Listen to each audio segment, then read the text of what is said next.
72வது பிறந்த நாள் காணும் நம்முடைய முதலமைச்சர் அவர்களுக்கு முதற்கணமாக அவர் 100 ஆண்டு காலம் நலமோடு வாழ்ந்து தமிழை, இந்த மண்ணை, பண்பாட்டை, கலாச்சாரத்தை காப்பாற்றுகிற பணியில் தொடர வேண்டும் என்று விவசாயிகள் தொழிலாளர் கட்சியின் சார்பில் வாழ்த்துகிறேன். ஒருவரை வாழ்த்துவதற்கும் பாராட்டுவதற்கும் வேறுபாடு இருக்கிறது. பாராட்டுவது என்பது ஒருவர் பிறந்து விட்டதனாலேயே பாராட்ட முடியாது. பிறந்தவர் சாதனையாளராக மாறினால் அவரை பாராட்டுகிறோம். நம்முடைய தளபதியார் அவர்கள் சாதனையாளராக மாறியிருக்கிற காரணத்தினால் இவ்வளவு பேர் அவரை பாராட்டி கொண்டிருக்கிறோம். பொதுவாக நம்முடைய தலைவர் கலைஞர் அவர்கள்தான் அருமையான திட்டங்களை எண்ணி எண்ணி அறிமுகப்படுத்துவார். தமிழை காப்பதற்கு வீறு கொண்டு எழுந்திருப்பார். தமிழ் இனத்தை, பண்பாட்டை அது எந்த வகையில் படையெடுத்து வந்தாலும் அதை பாதுகாப்பதற்காக உயர்ந்து நிற்பார். ஆனால் இன்றைக்கு நம்முடைய தளபதி அவர்கள் தந்தையை மிஞ்சிய மகனாக, தாய் 8 அடி என்றால் குட்டி 16 அடி என்கிற வகையில் பாய்ச்சலில் பணியாற்றுகிற காரணத்தினால் அவரை பாராட்டுகிறோம். இன்றைக்கு அவர் கொண்டு வந்திருக்கிற ஆயிரக்கணக்கான திட்டங்கள், அதில் 1, 2 மட்டும் நான் குறிப்பிட விரும்புகிறேன். காலை உணவு திட்டம் இன்றைக்கு கடல் கடந்து கனடா வரையில் சென்றிருக்கிறது. ஒவ்வொரு திட்டமும் இந்தியாவில் இருக்கிற எல்லா மாநிலங்களும் இன்றைக்கு பின்பற்றி கொண்டிருக்கிறது. மகளிருக்கு உரிமை தொகையை இங்கே இருந்தவர்கள் ஏளனம் பேசினார்கள். ஆனால் டெல்லியில் இன்றைக்கு அதை அறிமுகப்படுத்தி கொண்டிருக்கிறார்கள். இந்த காலை உணவு திட்டம், மக்கள் இல்லம் தேடி கல்வி, உயர்கல்வி படிக்கிற மாணவ மாணவிகளுக்கு மாதம் 1000 ரூபாய், இவையெல்லாம் அடுத்த தலைமுறையை அறிவு சார்ந்த தலைமுறையாக மாற்றக்கூடிய அற்புதமான திட்டம். ஒரு தலைமுறையை அறிவு சார்ந்த தலைமுறையாக மாற்றிவிட்டால் அதனுடைய வளர்ச்சியை, அந்த மண்ணினுடைய வளர்ச்சியை எவராலும் தடுக்க முடியாது என்கிற உயர்ந்த நோக்கத்தின் அடிப்படையில் அந்த திட்டங்களை இன்றைக்கு நம்முடைய முதலமைச்சர் கொண்டு வந்திருக்கிறார்கள். அதே போல பெண்களுடைய முன்னேற்றம் இல்லாமல், பங்களிப்பு இல்லாமல் எந்த சமூகமும் முன்னேற முடியாது என்ற காரணத்தினால்தான் 89லேயே மகளிருக்கு சுய உதவி திட்டத்தை கொண்டு வந்தவர் இன்றைக்கு இருக்கிற முதலமைச்சர்.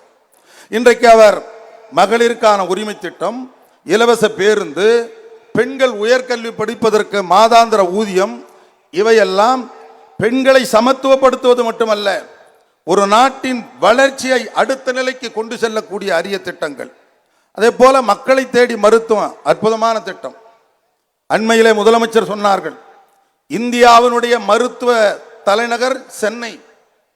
இந்தியாவிலே இருக்கிறவர்கள் மட்டுமல்ல, உலகம் முழுவதும் இருக்கிறவர்கள் எளிமையான தரமான மருத்துவத்திற்கு வரக்கூடிய இடம் சென்னை.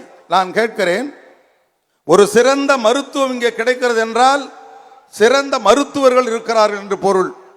அந்த மருத்துவர்கள் எந்த நீட் தேர்வு மூலம் மருத்துவராக தேடி இருக்கிறார்கள், எந்த புதிய மொழி கொள்கை மூலம், எந்த புதிய கல்வி திட்டம் மூலம், எந்த மும்மொழி திட்டம் மூலம் அவர்கள் எல்லாம் சிறந்த மருத்துவர்களாக மாறி இருக்கிறார்கள். இன்றைக்கு உயர்கல்வி என்று எடுத்துக்கொண்டால் இந்தியாவினுடைய சராசரி 27 விழுக்காடு. ஆனால் தமிழ்நாட்டில் இருக்கிற மாணவர்கள் உயர்கல்வி படித்த விகிதம் 56 விழுக்காடு. நான் கேட்கிறேன், இன்றைக்கு 56 எங்கே இருக்கிறது, 27 எங்கே இருக்கிறது?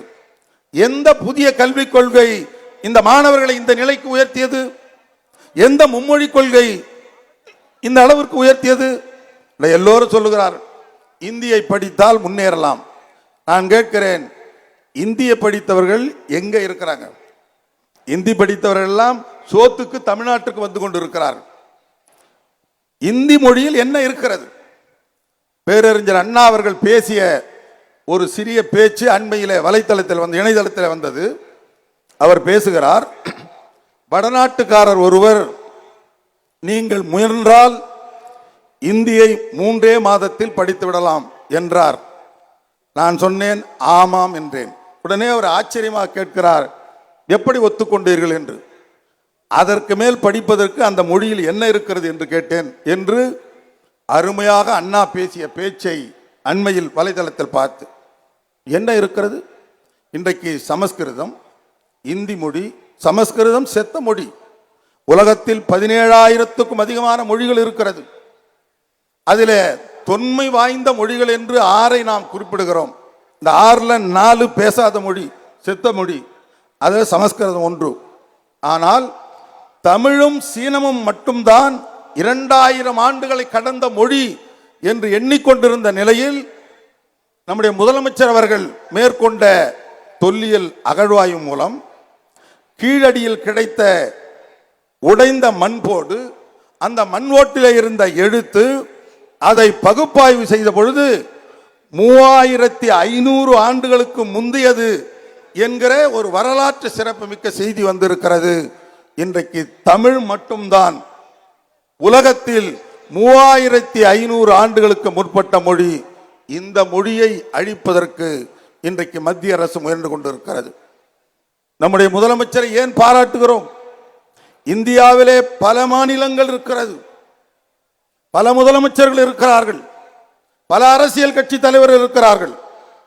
அது மொழி திணிப்பாக இருந்தாலும், சர்வாதிகார நடவடிக்கையாக இருந்தாலும், மாநில உரிமைகள் பறிக்கிற செயலாக இருந்தாலும், இப்படி எந்த வகையில் வந்தாலும் அதை எதிர்க்கக்கூடிய ஒரே ஆண்மகன் இந்தியாவில் யார் இருக்கிறார் என்றால் நம்முடைய முத்துவேல் கருணாநிதி தளபதி தலைவர் ஸ்டாலின் மட்டும்தான் இன்றைக்கு துணிச்சலாக எதிர்த்து நிற்கிறார் என்பதால் அவரை இன்றைக்கு பாராட்டி கொண்டிருக்கிறோம். நான் இறுதியாக ஒன்றை சொல்லி முடிக்க விரும்புகிறேன். அண்மையில் நம்முடைய முதலமைச்சர் அவர்கள் இரும்பு பயன்பாட்டு காலத்தை உலகுக்கு அறிவித்திருக்கிறார்கள். தமிழ்நாட்டு அகழ்வாய்வில் கிடைக்கப்பட்டிருக்கிற அந்த இரும்பு பகுப்பாய்வு மூலம் மேற்கொள்ளப்பட்ட பொழுது 5300 ஆண்டுகளுக்கு முற்பட்டது என்கிற அந்த உண்மை வெளிவந்திருக்கிறது. அப்படியானால் 5300 ஆண்டுகளுக்கு முன்பு இரும்பு காலம் தமிழ்நாட்டில் இருந்து தொடங்கி இருக்கிறது என்று சொன்னால், இந்திய வரலாற்றை எழுதிய பேராசிரியர்களுக்கு இருந்த குறை, இந்தியாவினுடைய வரலாறு வைகை நதி கரையிலிருந்து எழுதியிருக்க வேண்டும். ஆனால் வேறு வழி இல்லாமல் நாங்கள் கங்கை நதி கரையிலிருந்து எழுதினோம் என்று வருத்தப்பட்டு கொண்டிருந்த அந்த பேராசிரியர்களுடைய வருத்தத்தை போக்கக்கூடிய வகையில் இந்தியாவினுடைய வரலாறு மட்டுமல்ல, உலகத்தினுடைய வரலாறு தமிழ்நாட்டில் இருந்து தொடங்கி இருக்கிறது, நாகரிக பண்பாடு தொடங்கி இருக்கிறது என்கிற அற்புதமான கருத்தை இந்த உலகிற்கு சொன்ன நீங்கள், இந்த உலகம் இருக்கிற வரையில் நீங்கள் புகழோடு இருப்பீர்கள். இந்த உலகம் இருக்கிற வரையில் உங்களை இந்த வரலாறு ஏந்தி கொள்ளும். உங்களுடைய புகழ் வளரட்டும், பணி தொடரட்டும். வாழ்த்துக்கள். நன்றி.